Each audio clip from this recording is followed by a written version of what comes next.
Ladies and gentlemen, as you know, we discussed UNAMID today in the Council, and I would like to present to you elements that the Council agreed upon that I might present to the press.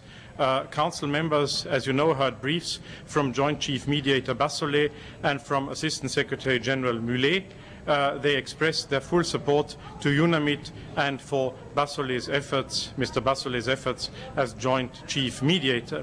The political process for Darfur has reached a critical point. The members of the Council therefore called on all parties to commit to finding a peaceful way forward, and in particular also called on all those who have not yet joined the peace process to do so without delay.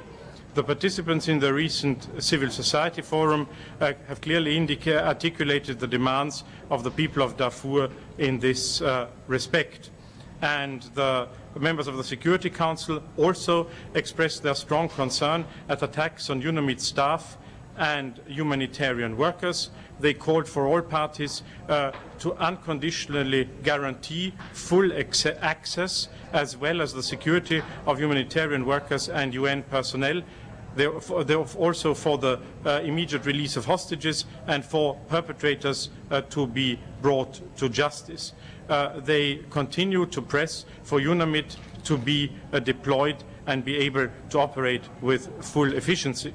And the members of the Council also underscored that they will, through the Joint Chief Mediator, continue to monitor the Doha peace process. These are the points that I wanted to make to you today.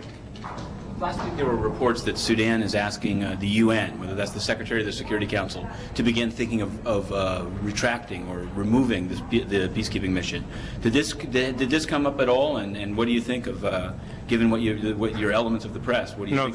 No, this was certainly not an element that came up in the discussion today. The members of the Council expressed their appreciation of the fact that the build-up of UNAMID has continued, still needs to continue eventually, and they also supported the strategic plan of the Secretary General in this regard.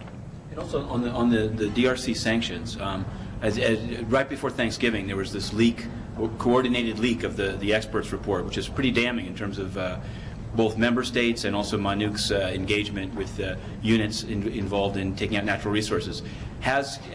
In the consultations, has there been any discussion of that report, and what are the Security Council and its members going to do about its findings?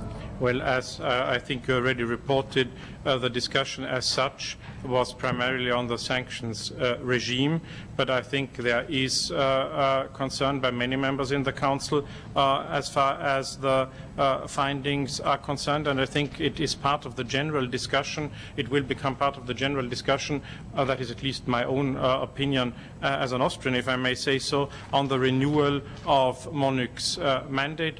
I already made the point at a number of occasions that when MONUC's mandate is renewed, we must take particular care to ensure that the elements contained in Resolution 1894 are integrated into the new mandate in an improved way, so as to make sure that MONUC can fulfill its priority role, but because that is, as you know, under the existing resolution, its priority role to protect civilians. But this, I mean, is a national comment that I'm making. I want to underline specifically.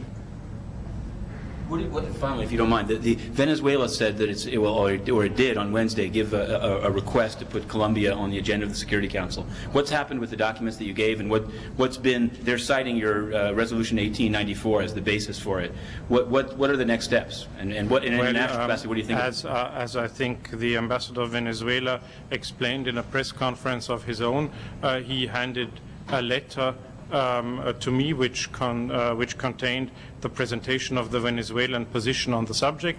He asked me to circulate this letter as an official document of the Council, which we already did on Friday. It of course still needs to be translated into the official languages, and as you also rightly say, this letter contains a reference to the wish of Venezuela to see the matter it presented on the agenda of the Council. But as you also know, it is up to the members of the Council to decide if, whether and when they wish to put matters on the agenda of the Council.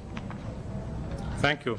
If there are no further questions, as this is the last occasion that I have to speak to you in my capacity as President of the Council for the month of November, I want to thank you for what I, in any case, saw as an excellent cooperation between the Austrian Presidency of the Council and the Press Corps. And we will still continue on the Council in our modest capacity as elected member of the Council, and we take this seriously, as you know, and I look forward to continue working with you in this capacity for the next 13 months. Thank you very much. Thank you.